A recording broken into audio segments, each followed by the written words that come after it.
Welcome back, everybody.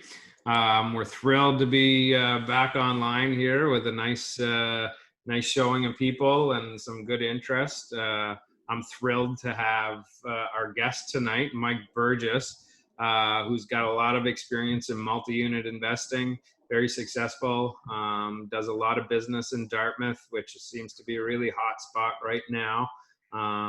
Mike's been doing this for several years, and he has experience in quite a diversity of things. And really, I've been wanting to have him on this call. I know Jenna was a little upset with me that I snagged him first because I know she wants to get him on.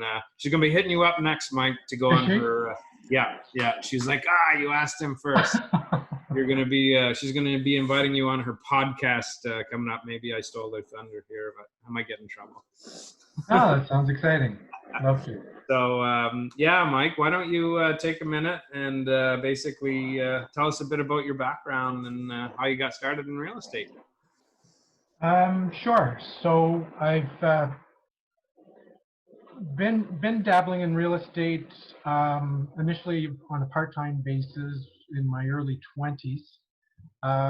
When my dad was alive, he was a salesman in the day and evenings and weekends. He had a couple 6-unit buildings in Windsor, and then he had a few more over the years. Had duplexes, 4 units and whatnot in the city in Dartmouth. So he was really my first coach and mentor. When I was 22, he helped me get set up in a 4-unit building on Alva Lake Road. So I had bought that, did some renovations and refinanced it, and basically, that was over earlier years. I worked full time for Coca-Cola, for Hostess Frito-Lay, different suppliers in retail stores and whatnot. So, and then the apartment business was a part-time thing. So about 15 years ago, I had moved back from Montreal and was going through a divorce, and said, okay, well, what can I do that I can be available for my 2 kids, which at the time they were 10 and 12. So I wanted to be able to commute back and forth to Montreal to be able to see them. So, I'd had a couple apartment buildings at the time then. I said, okay, well, maybe I can rev that up a little bit and do it a little bit more full time. So that's exactly what I did. Just sort of kept adding to the portfolio in multi-unit buildings over the years. I partnered with a friend of mine on a couple properties. He was an electrician by trade, so we were kind of a good mix. The days that we were partnered up in those, he had turned into more of an industrial focus in his electrical business, and wanted to focus on that. So I had bought him out. It's been an interesting ride. I get a lot of pleasure out of really acquiring a property and then say how can I add value to it, and with that focus, sort of putting a forced appreciation on top of the natural appreciation. It's kind of in my strategy in building my portfolio that hopefully leaves a legacy for my kids and now grandkids. That's awesome. That's I love hearing that, especially that you were able to you had your dad there kind of maybe giving you a little bit of a push to get into something that at that age must have been scary as as anything, looking up against something like that. Not just buying your first home, but buying something to rent out to people who are probably older than you. I would assume. Yeah. You hit the nail right on the head. I can remember being literally 22 years old, and it was the end of the month, and going to collect rent. I had as I said, my first building was a 4-unit, And at the time, I was a kid. I lived at home and had an apartment building. So I was pounding on the door collecting rent from these blue collar 40, 50-year-old guys. So it really was stepping outside the box in a comfort zone when I think back in those days initially. But it was well worth it. I think you mentioned about being uncomfortable. Back in the days, like my dad had the experience, and I think it's what I've only learned over the last few years, when a lot of people will suggest get a coach, get a mentor. If you're going to fast track your success, you know take advantage of the success that other people have had and learn from them. And I guess in hindsight, I guess that's kind of what I did from him. So, That's awesome. I mean, so many people who get into this think, I think I'll learn more if I learn how to do it myself and kind of go out there and make a bunch of mistakes. But regardless of what you do, you will make mistakes along the way. But having that mentor, I learned that lesson way down the road as well. Jenna and I bought our first few rental properties, and we're like, we got this, we got this all figured out. And we got burned a few times, and then we started talking to people and networking and doing things like this, and just over the past 3 years, I mean, our business has exploded because of surrounding ourselves with people, not just like yourself. So that's great advice for our listeners: is get a mentor. Amanda and I we have a coach as well under the real estate stuff, and I try to learn as much as I possibly can under the investing side of stuff. So yeah, awesome. and and this is a great example of a forum where meetups, and I know myself, we've connected on a monthly basis as local landlords. We've been doing that since basically 2009. So Wow. the properties that are in Pinecrest, Brule Street, we had some really interesting days back in those days with the crime on top of the poverty, the mental illness and the mental illness in some of the community members, and drug circles. So there's a lot of stuff really um, fighting the success of the community. And I guess I could contribute what I believe is a huge step forward in today's snapshot of things. There was support from Peter Kelly was mayor at the time, and I can remember him coming over and doing a walk on the street and literally picking up garbage as he was doing that walk and setting an example. And then within a couple weeks of that, we all of a sudden had garbage cans on every other lamppost. And bylaw would be around sort of enforcing derelict things, which really helped raise the bar. And so I would love to say I was really strategic. I came in and bought all these properties on Pinecrest and Brule, and it was my master plan for things to double and triple in value. But the reality is, a lot of it was just good luck, sort of blind faith that all these forces were together. And United Way was another driving force that helped to really be support amongst the community. Most of my portfolio is in North End Dartmouth, and years ago it had got a negative stigmatism within the media, and ironically, we don't necessarily see North End Dartmouth highlighted for that any more than Spryfield or Sackville, or even Bedford, or different parts of Halifax. Unfortunately, bad things happen everywhere. So that's really my focus had sort of been very familiar with the neighborhood and what was going on. And as a result of that, now when I'll go to rent an apartment, I have a list of people that are just um, are referred from existing tenants. Even previous tenants will come back and say, "Mike, do you have anything available?" So it's been probably 2 or 3 years since I've even advertised for an apartment. That's amazing. Yeah.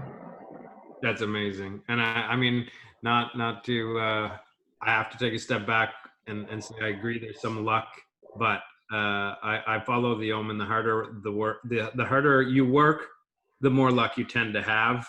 And I know for a fact, reading some of the articles that were published about you when you first got started in the paper and stuff, you were a hard worker and you're still a hard worker. So you need to give yourself some kudos for that. You've done an amazing job in North End Dartmouth. Oh, well, thank you. One, and just sort of throw some other, I think to elaborate on the coaching and whatnot, I'd like to maybe take this opportunity to sort of share with people on the line that, for me, for the last 20-25 years, I've gone to, it seems like, any meetup organization, not even necessarily in real estate. Almost every event or convention, people would throw out one or two books, and they'd say, "What books do you recommend reading?" And one that always stuck out to me was Think and Grow Rich. And for 25 years, I was going to read it, and it's been over the last 2 weeks that I've just finally hunkered down and did go through the whole book. And on your bookshelf. Yeah, I think it is somewhere here. I've got another one of Dale's here. Yes. I think it might be up on the nightstand. Amazing. And it just sort of, for me, it just sort of brought a lot of things full circle, that, oh, that's what this one was talking about in this particular event. All the things that I spent hundreds and thousands of dollars to different trips and events and to attend. And a lot of the things were right there in that book, just sort of illustrating things. That's awesome that you say that, because I agree with you 100%. I read another book very similar along that lines. It's The Richest Man in Babylon, and these are theories from 100 years ago. Yes. And these other books reflect it doesn't necessarily just need to be associated with real estate, but you don't need to rewrite or redesign the wheel. There's a lot of people who are practicing, and you're right. You're hearing these things at seminars from people who will say, "I read this book and this is a great book to read, and now I'm going to teach you about it." Yes. But I do have to comment that having real life experience in front of you and that coach, I think that's irreplaceable too. Like, you'll learn a lot of theories, but seeing somebody like yourself who's actually put those theories to practice, that's priceless, right? Well, I've made my fair share of mistakes. I could have done things more efficiently. I could have spent less time in the plow truck and more time, acquiring this property or that property. But that's okay. I mean, I think part of it is enjoy the journey. Exactly. I sold my plow truck 2 years ago, and I honestly, I love that time in the morning. It allowed me actually time to think and reflect on what was up, because during a big snowstorm, there's not a lot of other things going on. That's kind of a pressing thing. You got to get yourself snowed out. So I kind of enjoyed it. I did kind of realize at a certain point, and Jenna helped me realize that your time is more valuable to be doing other things. Plus, you're always repairing your truck. You're not getting anywhere ahead. No, well, I guess in the apartment business, and I have to sort of keep my dollar values with 2020, the year 2020. But you know, it was pointed out to me a while ago. You know, there was a few years ago there was a $10 an hour job. You know, the mowing lawns and the you know, vacuuming and that kind of stuff. There was $15 an hour jobs. You know, maybe small repairs, $20 an hour jobs, getting into carpentry and plumbing and electrical, getting into, you know, 30, 40, $50 an hour jobs. So it's to find the right people to, you know, how you can do it most cost effectively. You know, running any apartment building is there's a lot of similarities to a household budget. That, you know, we have X amount coming in. If we can bring more in, that improves our bottom line. We have X amount going out for our expenses. If we can minimize our expenses, then that helps our bottom line and raises it. And at the end of the day, when the better that bottom line is, that reflects the value of our property and how it you know, positions itself for resale or refinance. So it, you know, it's not all that complicated. It's just what, you know, put a little bit of right focus on some of these things. Exactly. And I do think there's something to be said about, you know, understanding the cost and the what's involved in doing all of those things before you go out and hire a bunch of people to do them.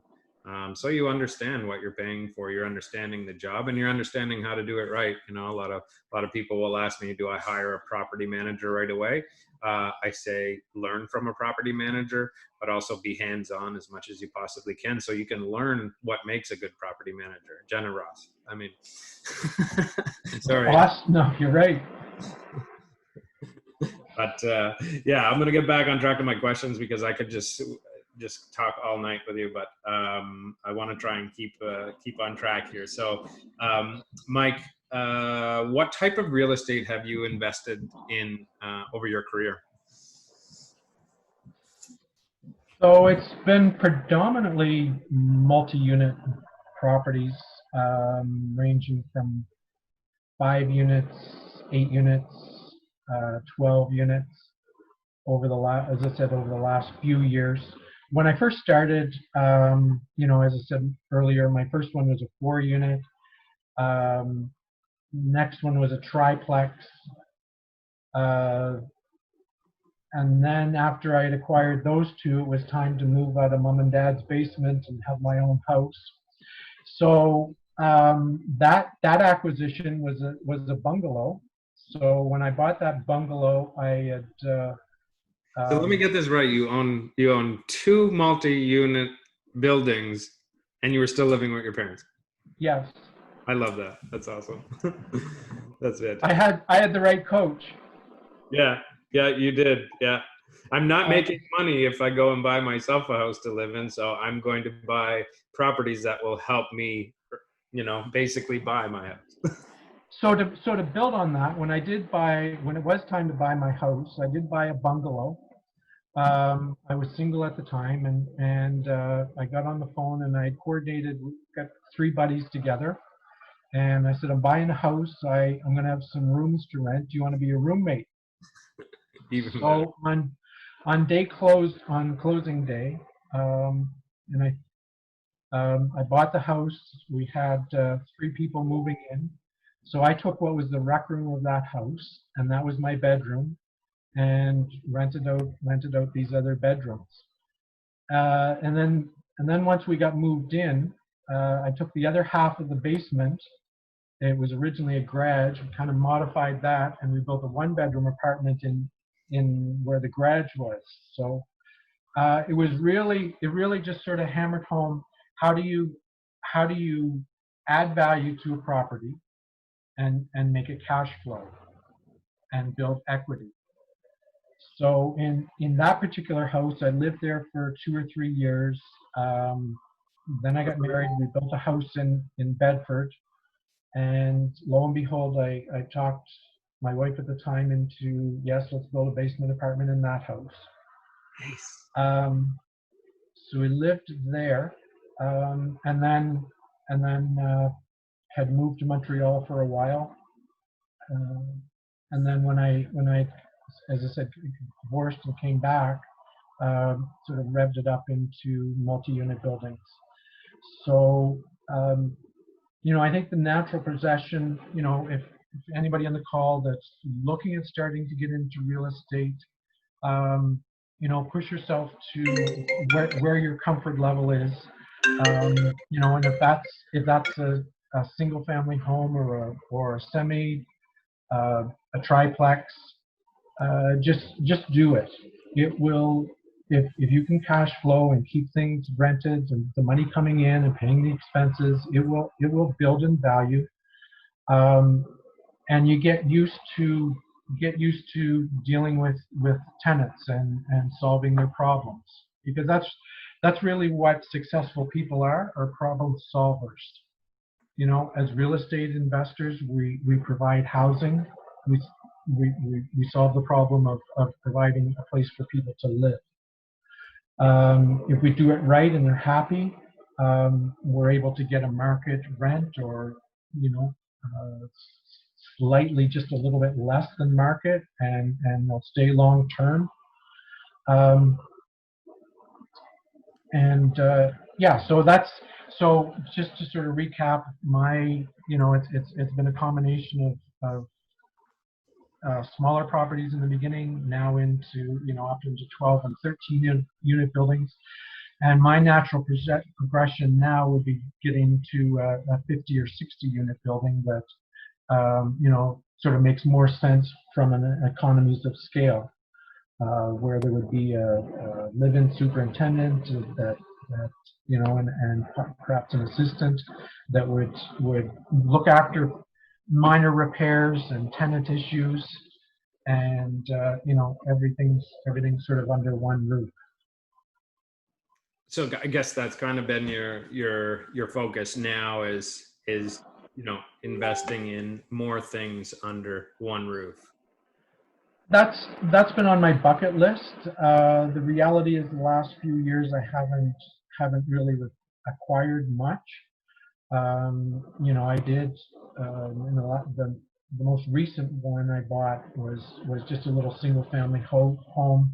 Not that I want to get into homes, but it was more the location, because it was smack in between the middle of 2 8-unit apartment buildings that I had. So I just saw that more for the opportunity within 5 to 10 years that for the land value. Awesome. So with that being said, what, over the years of investing, what have been some of your more profitable acquisitions?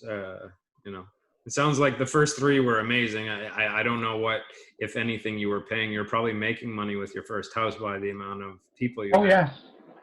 So you were living for free, and then probably then some. Can you talk to my wife so you can let me get her to build some more apartments in my house? We have to keep Mama happy, right? So we have to be realistic here too. This is true. What I'm up against now is, Mike, all the stuff that you have in the garage here, that's apartment stuff. You have to get that out of there. So, it's a give and take. We have to be somewhat reasonable. So she's not in the room and not on this call. I can speak freely. I mean, to have your own home and that separation, I think we get at a stage in our lives that there's life before kids and with kids, and it's very different. So it's we alluded on balance and within life, and it's a tough. The little bit that we've talked, I can appreciate. Yourself and Jenna are raising a family, and that takes a commitment, and you have to be able to be there for them and enjoy that journey. That time flies so quickly. My kids now are 26 and 28, so they're, you know, they don't need me so much, and that's how I've been able to put in the literally the 12-hour days for a while, for quite a while actually, and then I've scaled it back. So my youngest, my daughter just had a baby in March 17th, St. Patrick's Day, and she's in New Brunswick. So we're waiting for the border to open up in New Brunswick so we can go and see her. We thank God for FaceTime and Zoom to be able to get those special moments. But you know, we can see in over the course of just a little over 2 months how much she's grown, and you know, those things are important. So it's how do you do that balance? Because the reality is, as real estate investors, our life is out of balance. You know, if we're going to be successful, we have a huge focus on really creating that vision of what we want, the empire that we want to build, and that takes above average efforts. So the typical you know government employee will, you know, go into work, I assume at 9 o'clock, and leave at 4 or 5 or whatever, and that's it for their day. They're done. You know, they're off at the golf. They understand what golf is, and they do it. Um, and and you know, the reality is, over the course of their life, they're probably more balanced. But we're, you know, everybody on this call could be watching The Big Bang Theory or whatever's on TV. If there's anything left on TV that hasn't been on Netflix that everybody hasn't watched, I don't know. Um, but but I believe that, you know, successful real estate investors will say we're investing an hour now to be paid for 10 and 100 hours in the future. Whereas the typical employee is working an hour, they're getting paid an hour, and if they don't come in next week, their paycheck is very soon going to come to an end. Whereas we're investing our time now, we're building an empire that's going to, you know, continue on, and it provides us that legacy for our families, ourselves, and it provides options for us to be able to do what we want with our lives. For me, you know, we have this bucket list of things that we want to do, and since I was a teenager, I wanted a Corvette. Well, this time last year, I went out and I bought an old Corvette. So, you know, check. Um, it's it's because of what we invest, it brings those options. Because if not, we could have a comfortable salaried position that 5 o'clock we close the door, and we don't worry about if there's a flood or a fire or a fight or whatever happens that we have to deal with. So you know, I believe it's going that little extra mile to invest in something for ourselves. That's perfect. Like it just resonates to everything that I've been feeling and thinking for my own business, especially during these times. I have friends that are work for government, regular jobs, and right now they're struggling. Yeah. I know some very well-off people that are struggling because they become dependent on, like you said, the hour in, the hour paid back. Whereas investors in real estate or other types of passive income, you know, we may feel a little bit of a hiccup during times like these, but we're going to be fine. We're still building, we're still creating that future for ourselves that we will be rewarded, and we don't have to carry that stress. It's unfortunate because a lot of people don't feel like they can take that risk because they see real estate or investing in a big, huge risk. But I mean, all we have to do is look into some historical, if you know, historical examples of real estate, and it always goes up. It's, you know, I absolutely agree with that.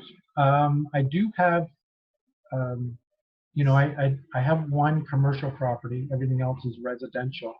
And, you know, I sort of look at the commercial market and things are sort of up in the air, what's going to happen in that industry.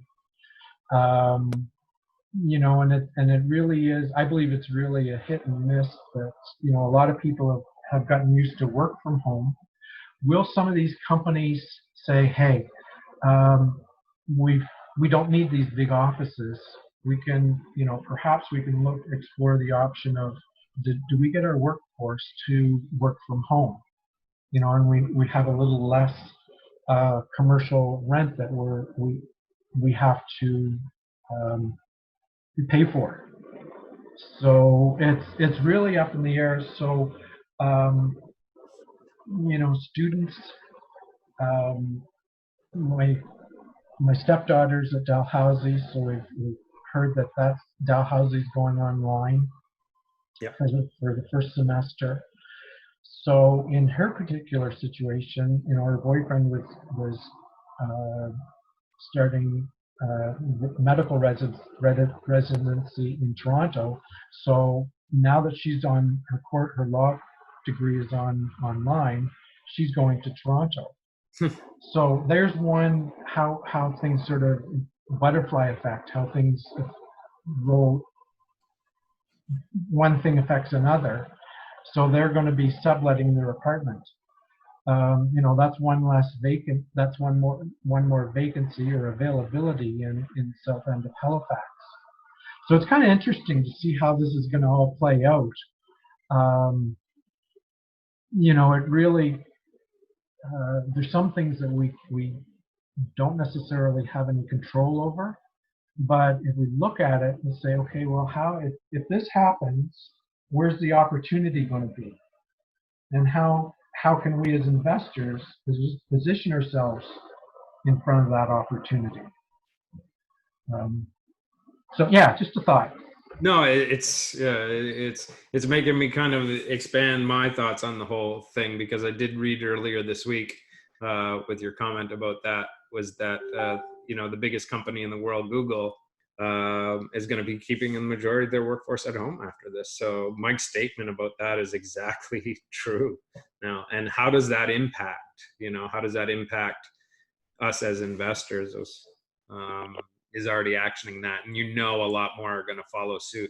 Even law offices, when I interviewed Mark Charles, I asked him, like, what's your new world going to look like? He was like, well, we're going to be able to do a lot more stuff remotely. Like, before we needed to meet in person, old school, you know, have to sign with the red ink or blue ink or whatever it might be. But now they're looking into the future and saying, well, why do we need these big expensive offices and this big overhead? So, you know, it's going to be very interesting to see what happens over the next 6 to 12 months in that side of things, and how it will impact our investors. You were kind of alluding into that, and right when you. How cool it would have been to invest in Zoom like 4 months ago. Oh my gosh. I think I'd be taking this call from Barbados or this. Yeah. but it makes us so much more. You know, I've attended a couple seminars based out of Toronto. You know, I saved a flight, airfare, accommodations, you know, and did the 4 hour or whatever the event was from home. Yeah. And, you know, it just, and from the event coordinator, it was like 10% of the cost for them. Yeah. Yeah. Efficiencies. Yes. So many. So, you know, so I kind of look at that and say, okay, is there going to be more need for people more of a demand for people to move from a 1-bedroom to a 2-bedroom? Are they going to, you know, a 2-bedroom to a 3-bedroom, looking for one room for a dedicated office? Yeah. I never thought of that. That's really good thinking, because a lot of people are. I mean, I was on a web conference, an international one last week, with a guy who's a pretty high up there, and he was taking it from his bedroom, and I could see his unmade bed in the background. Oh no! Did your phone die? It's, we're like, we're between Shobin and I, we're probably doing so she'll connect with her brothers. One brother's in Dartmouth, one brother's in San Diego, and her mother's across the city. So they'll have a nightly Zoom call now, to be support for her mother. And, so she's got her whole family, all there right in front of her. They've almost coached her how to log on with her iPhone, but it's still a work in progress. I had to buy my parents a laptop. I had to buy them an iPad, and I need to call them on the telephone to reteach them how to do it every time. So I feel your pain there. Well, my mother was on Messenger like a couple of years before I could figure it out. So wow. She's doing okay. That's impressive. Yeah. That's impressive. Mike, so if you were to give some advice to some of our investors who were thinking of making that transition from the single family home, which a lot of people feel like, oh, that's my safe spot, that's where I'm comfortable with, but understanding that there's more potential growth, there's more efficiencies to be realized in the multi-unit investing, what would you give those guys as a little bit of advice transitioning or thinking about transitioning into those? Well, it depends on how, different people are. There's so many different strategies in real estate, so I don't know if there's necessarily a one size fits all. No, you're breaking the up. reality is maybe just do. Okay, so depending on what a person's comfort level is, one strategy that worked for me that I described earlier was building those basement apartments.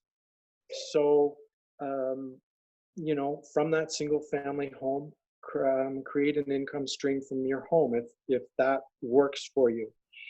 Within the center plan in Halifax, the zoning's finally opened up to allow that.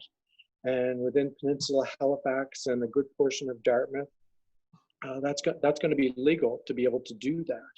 So there's these 50-year-old houses that some of them don't have a finished basement, and they're really a blank canvas. So if you can acquire one of those bungalows at a decent price, go in and depending on what if you're starting out and want to manage expenses and you have a little bit of construction experience, maybe you do some of the work yourself.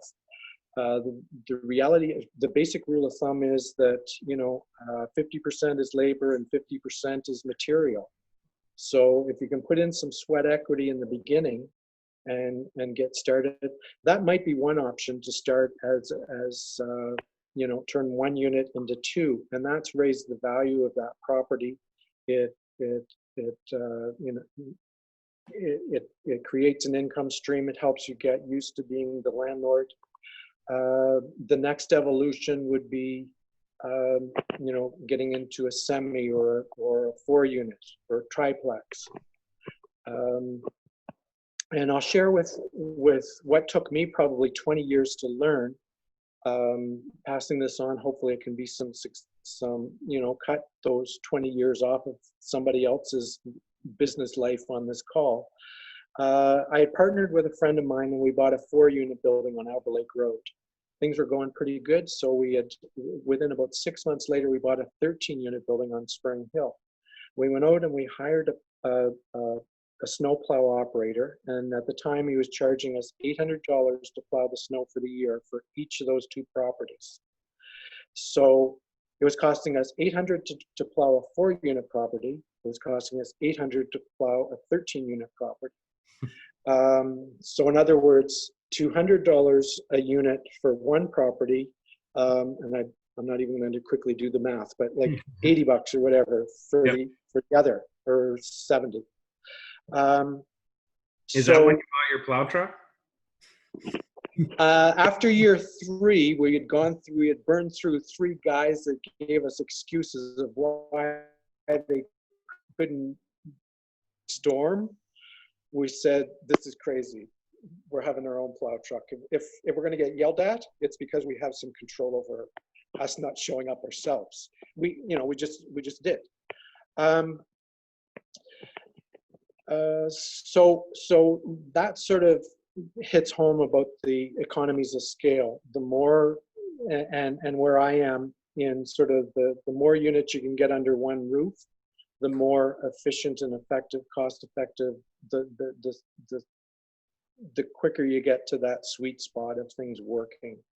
So that's, I've, within Pinecrest and Brule, I have 312, is it 312?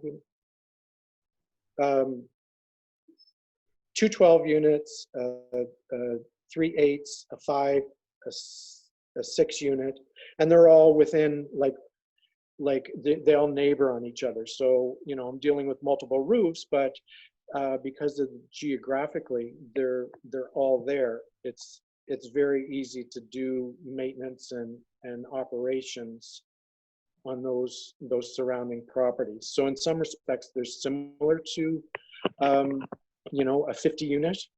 Yeah. So to your point, what would I suggest people to do is just, if you're working full time, you're on this call for a reason, because you want more for yourself and your family, and you want to be able to be rewarded at the end of the day or the end of the week or the month, whatever. Take action and do your due diligence. Get into a property that you want it to cash flow. Be wary of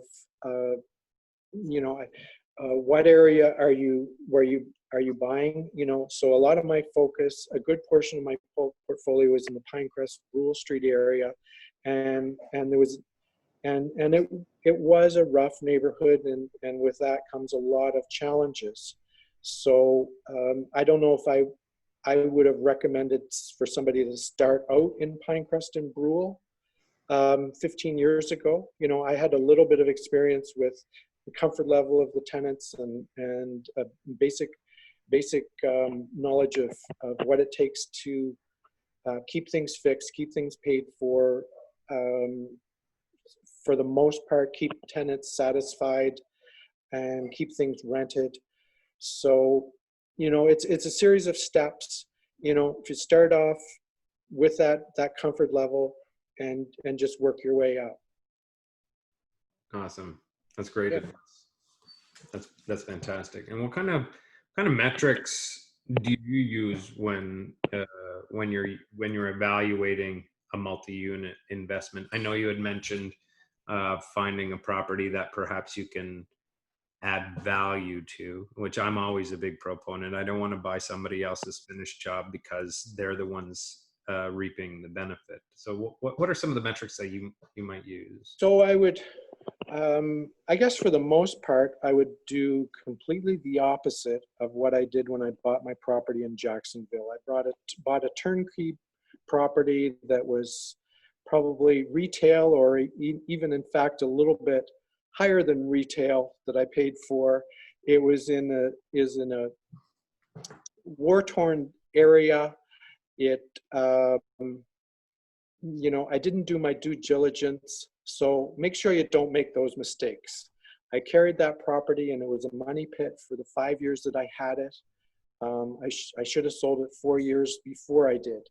So when I'm looking at a property, the dues, ideally I want to be able to acquire it for below market value. Most of my properties when I've acquired them, there was deferred maintenance that, things hadn't been done. They needed to be fixed. So with that condition in that scenario, I was able to obviously buy it at, a little bit more of a discounted rate. In some cases, I was fortunate to be able to take a vendor take back, which sort of helped with financing. Another case, there was the vendor had financing arranged for, it was a year or 2 years from his lawyer. So it was, it was really being, so it's creative financing.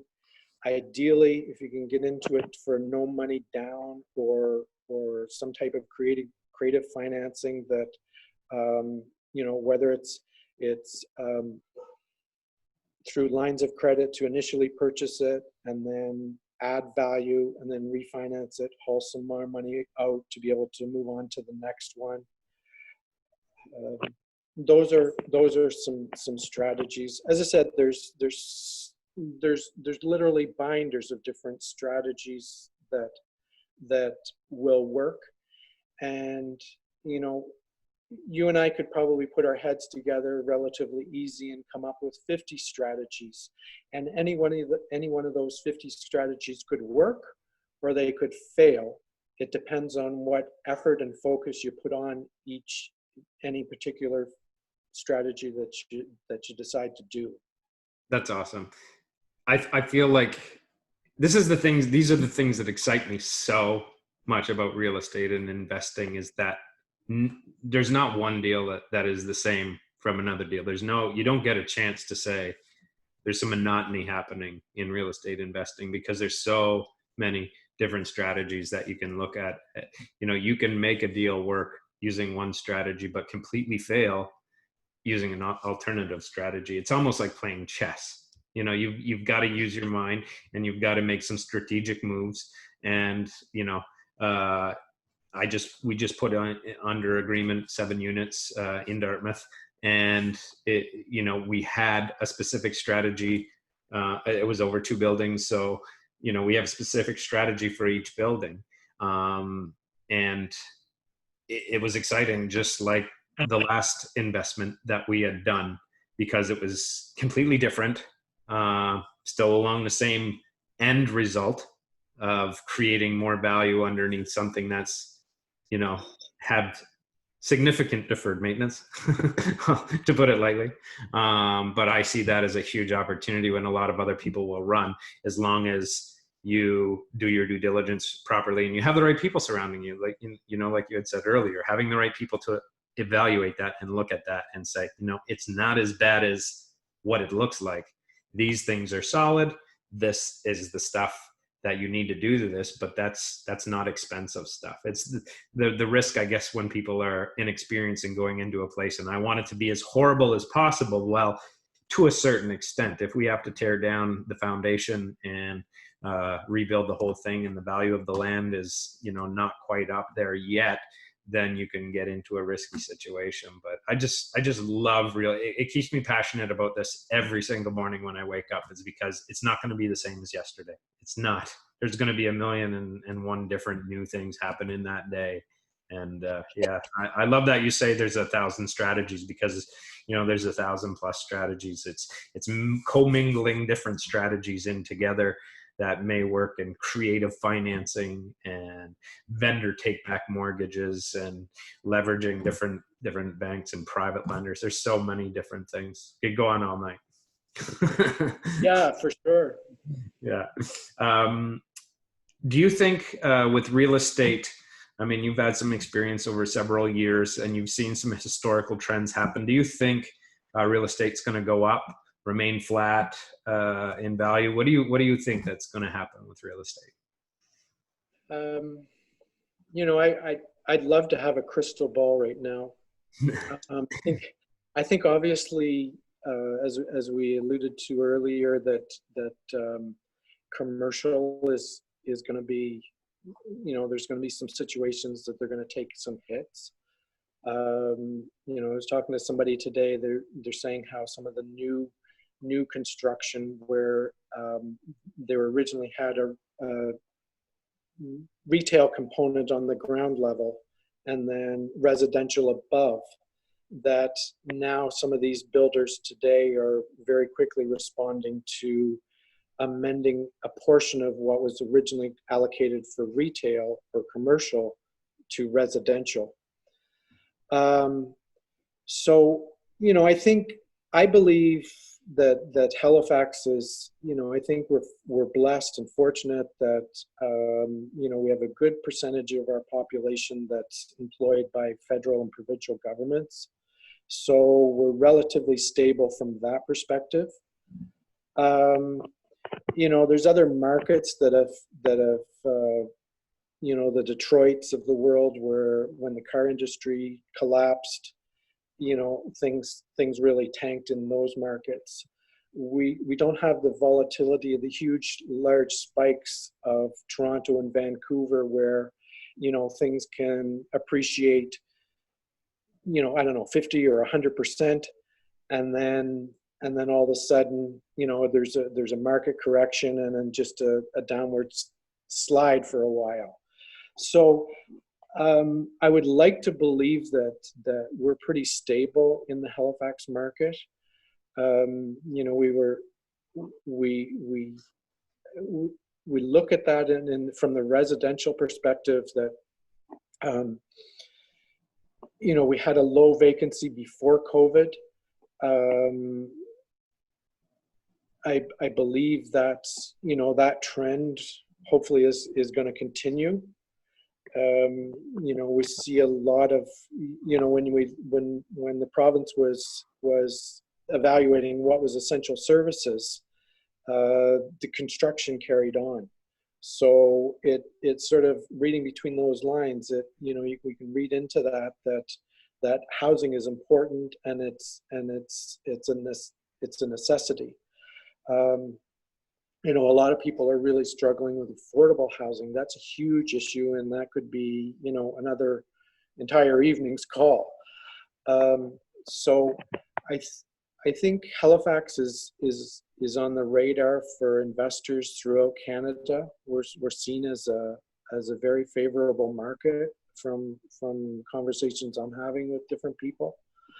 It sort of I think dates back to the announcement of the shipbuilding. Whether they've actually helped us or not, I'm sort of not sure about that. But I think it started to create a lot of hype, and we've had the population growth sort of move in, sort of since after that. I think we're doing okay. I think are we gonna? There might be some markets that take some portions of real estate that have a little bit of correction, in the as I said, in the commercial and the retail. But I think residential, I think we're looking pretty good. Yeah, no, I agree wholeheartedly. It was interesting. You and I were on, you invited me to one of those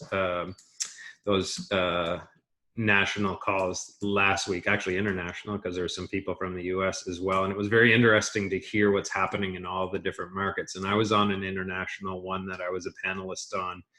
And I had so many people contact me after I was a panelist on there, because I talked a little bit about a few of the deals that we had been working on in my own portfolio and then for clients, and getting the attention of people outside of not just Nova Scotia, like all over into the US. I had, the guy from San Diego email me. He's like, you need to tell me a little bit more about what's happening there. Because you can imagine in California, when they talk about cash flow and stuff, they've got a huge uphill battle that we don't witness as much here. Like, we're talking, we want to see, $300, $400, $500 cash flow on top of expenses a door. That's a lot unheard of in a lot of other investment places around the world. And I see Halifax as being so diversified. When you mentioned Detroit, that was a one pony town.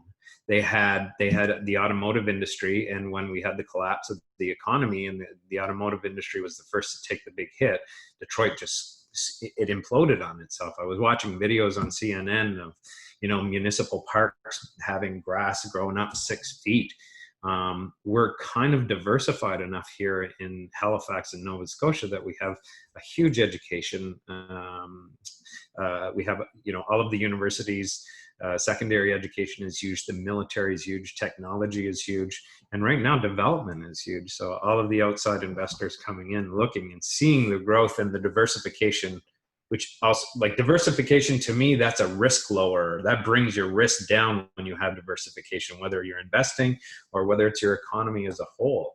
So I'm betting big on Halifax. Like, I have clients, because I do some residential stuff as well, and I have people who will come by, and Amanda and I sold an oceanfront home with a beautiful 2-story boathouse under $500,000 on the eastern shore of Nova Scotia. And he was telling his coworkers in Washington all about this. And then the next thing you know, we have all kinds of other people looking, wow, you can really buy that type of property on the ocean.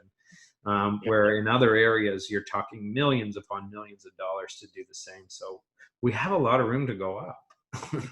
Like, the natural beauty that we have surrounding this province is, I mean, you drive a half an hour in any direction, you're going to hit water. Yes. Yeah. Yeah. That's a great point. When we moved to Montreal, I don't think we realized how we missed that ocean. Yeah, it's in our blood here. It's in our skin. I'm 10 minutes from Lawrencetown Beach, and that's where I think Jenna's actually taking the call with earbuds in her ear right now, walking the dog on Lawrencetown Beach with our daughter. Like, people take that for granted, what we can actually do living here in Nova Scotia. And the other big thing right now is immigration. Like, immigration's up 30% in Nova Scotia right now. People are moving and clamoring to the city. I see it a lot in industry, but also through Jenna and through the people who are looking for places to live. I don't use the word crisis lightly, but we are in a bit of a housing crisis right now. We do not have enough roofs to put over people's heads, whether it be rentals, whether it be people buying a home.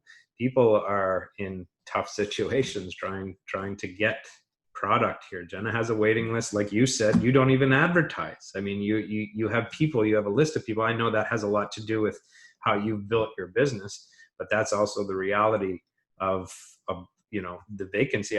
If we were to take real calculations right now, I think we'd be in the negative on vacancy. I don't think we're 1 or 0.9% anymore. I think it's negative. I think there's more people looking for places than there are places to actually live. So yeah. No, I believe that. Yeah. I got to get through these questions because I don't want to hog all your time. I want to let some people ask some questions. I got a few bings while we were sitting here, so I know we got some questions to address. But Mike, tell us, what is one of your favorite things about being a real estate investor? Favorite things.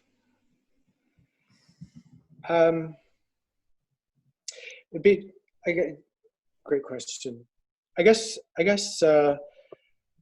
I've over the years, I've gotten a lot of satisfaction in sort of turning that ugliest property on the street into somewhere where people the look on people's faces when they came in and they saw how the hardwood floor was refinished and sort of mirror-like finish that you could sort of almost see yourself in it. And they would come in and have pride in ownership and have nice curtain and furnishings and pride in that. Are we still there? Yeah, you're still here in okay.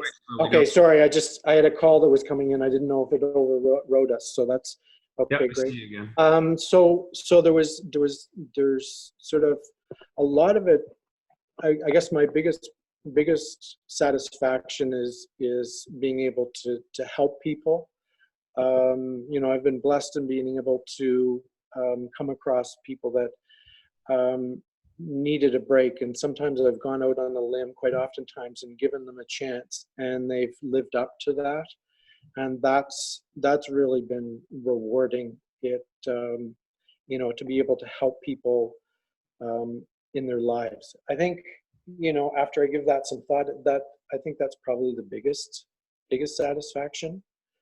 And then a second or third would be to be able to pay the bills at the same time.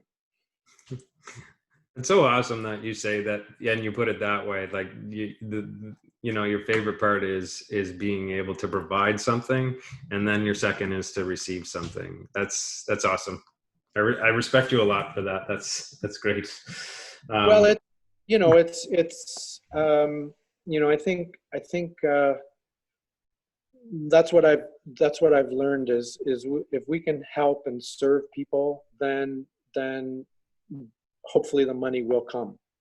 yeah, Yeah. that's great. If you could send an email back 25 years right now and give your 25-year younger self some advice, what would that be? I would have said go bigger, faster. Um, there was a time that there was a 90 unit building in Cole Harbor that I'd contemplated, and it was I can't remember the specifics, but it was like a little over $1 million, and that was just such an overwhelming amount of money. It's like how could I do that? And even now I don't know how I could have done it, but when I do know, from experience and now from reading in the Think and Grow Rich book, things come to us when we're positioned, when we have our mindset of determination, perseverance, commitment.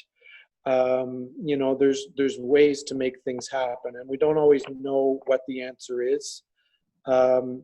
But if we're in the right mindset, that answer will come, or those answers will come.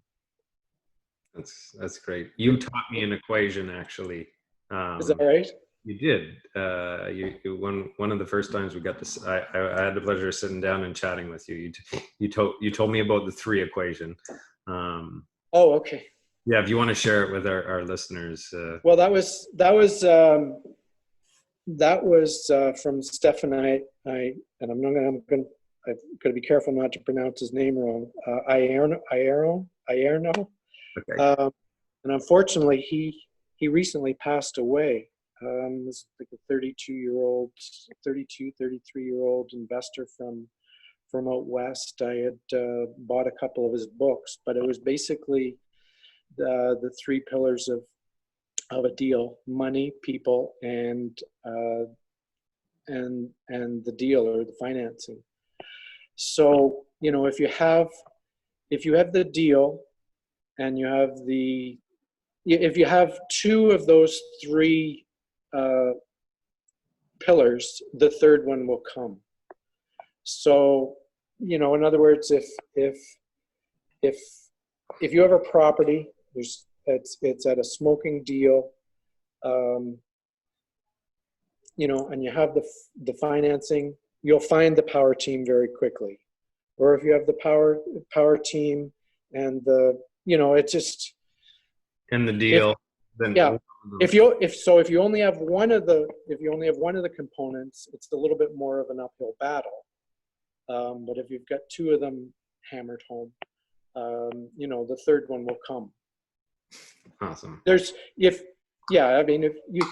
you put out on this call that you've got a property at 50% value, how many people are going to for sale, and they've got 60 seconds to respond? How many hands are you going to see waving here? That's right. I'm in. I'll take it. Yeah, I'm in.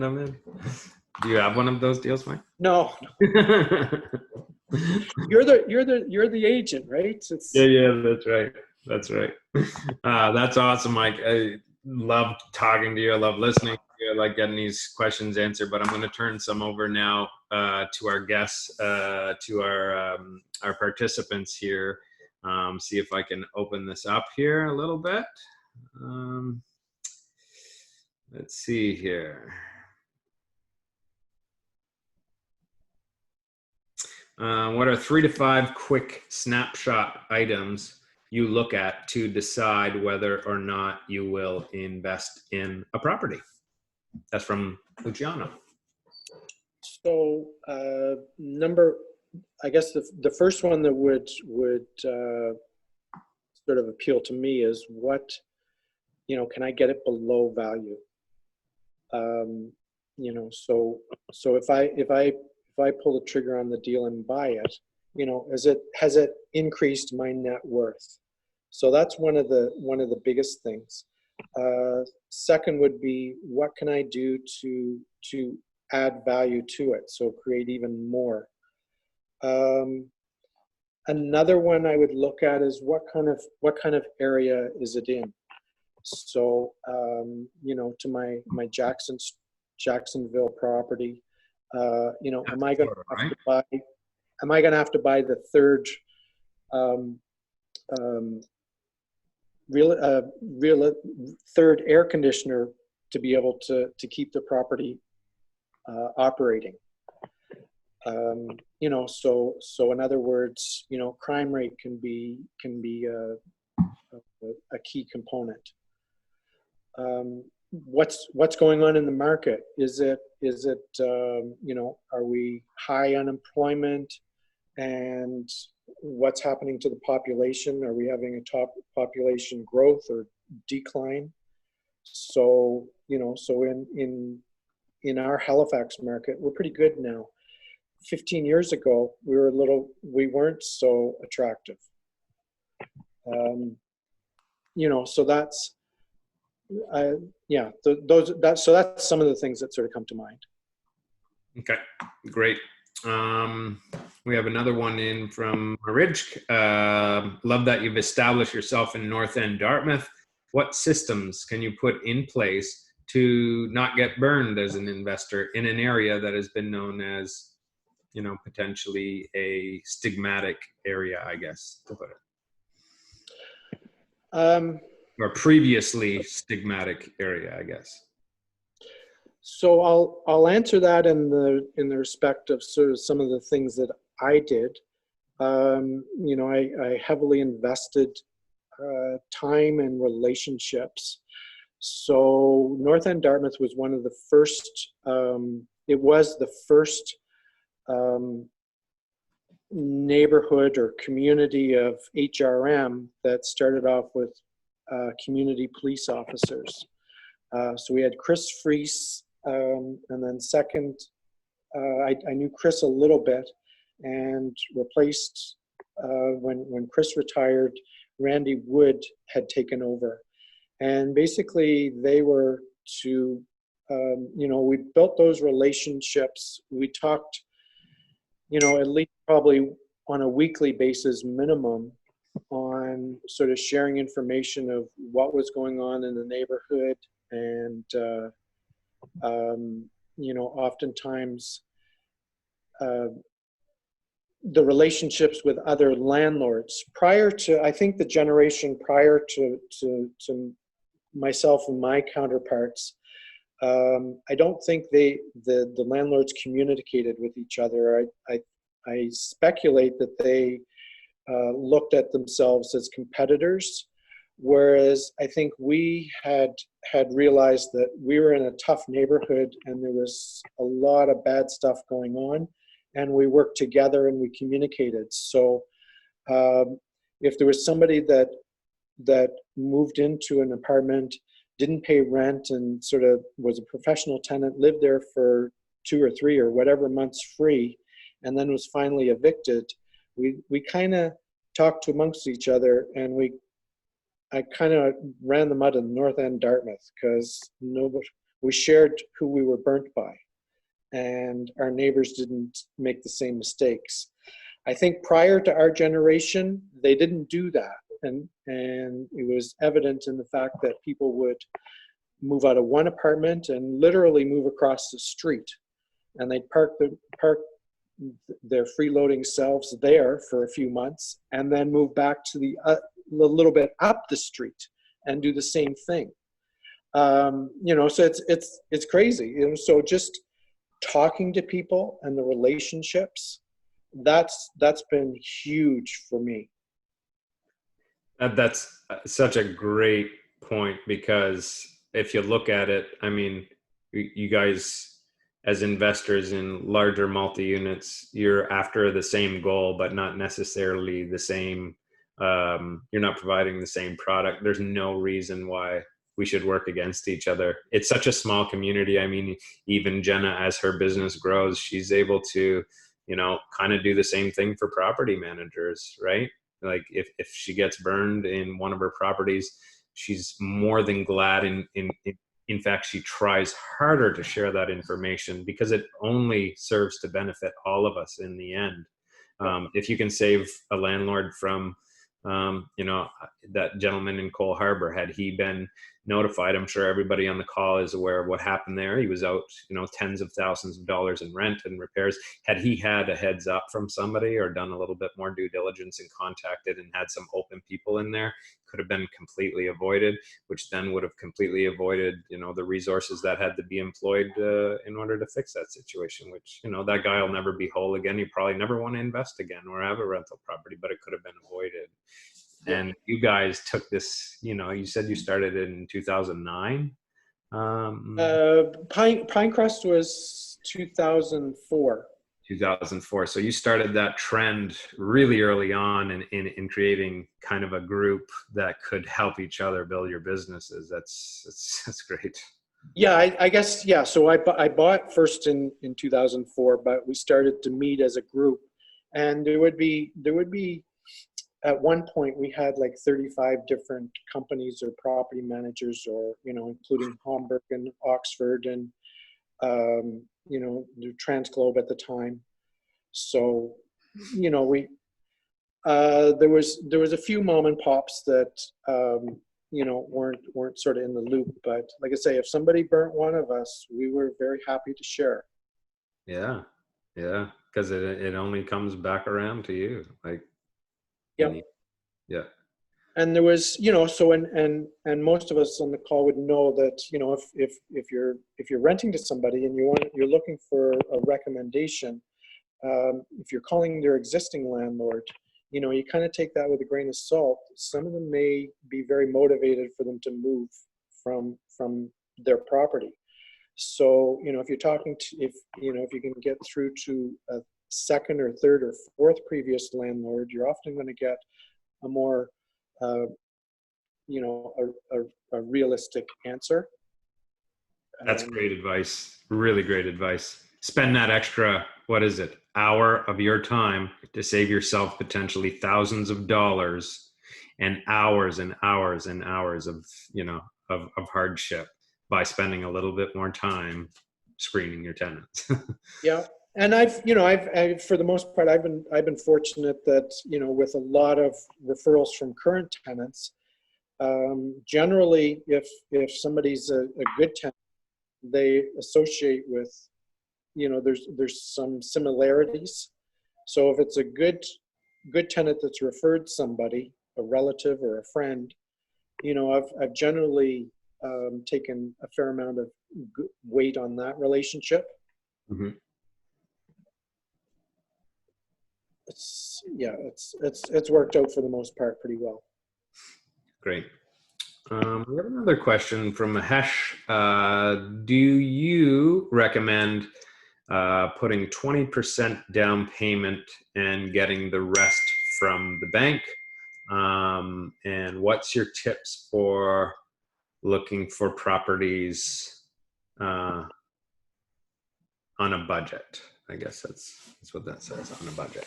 So let's address maybe the first question first. The first part of that question, I guess, would be, do you recommend putting 20% down payment and getting the rest from the bank?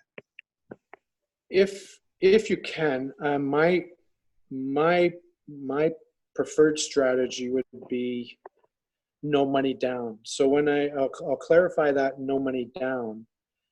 No money down in the terms of, it's not necessarily your money. So that could involve a line of credit. In my case, I have a few lines of credit. I have, my mother's helped me out with her line of credit. So back to what I had said earlier, if I can acquire a property that's below market value,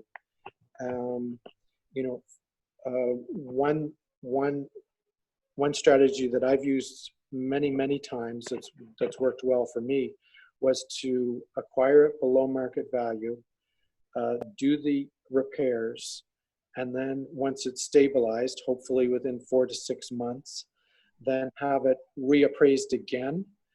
And then in the perfect scenario, you've recaptured all of your money and you're free to take those resources onto another one.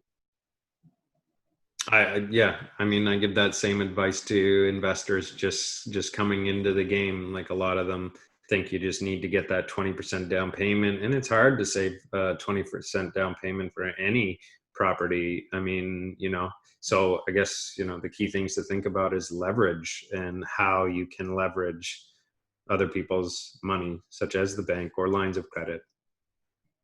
Absolutely. And the banks so understand the first one is quite often the hardest. And then, once you've acquired that first one, there's going to be a natural appreciation over, 3 to 5 years. There'll be mortgage paid down in those 3 to 5 years. So if you've bought your first property and within 5 years, there's generally the ability to be able to take some money back out of that first property through a refinance. And then that positions you to, get another one. Yes. So my first goal when I was younger, it was sort of working well. I bought this first one, then the second one, then the second one. I said, okay, well, this is cool. I think I'll just, if I can do one a year for 20 years, then I'll be set for life.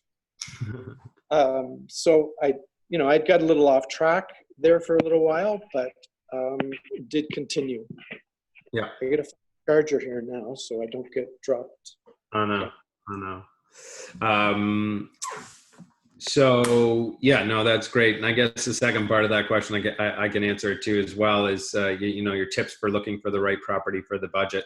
I mean, if you're within a budget, you still want to try and exercise some of the tips that Mike had given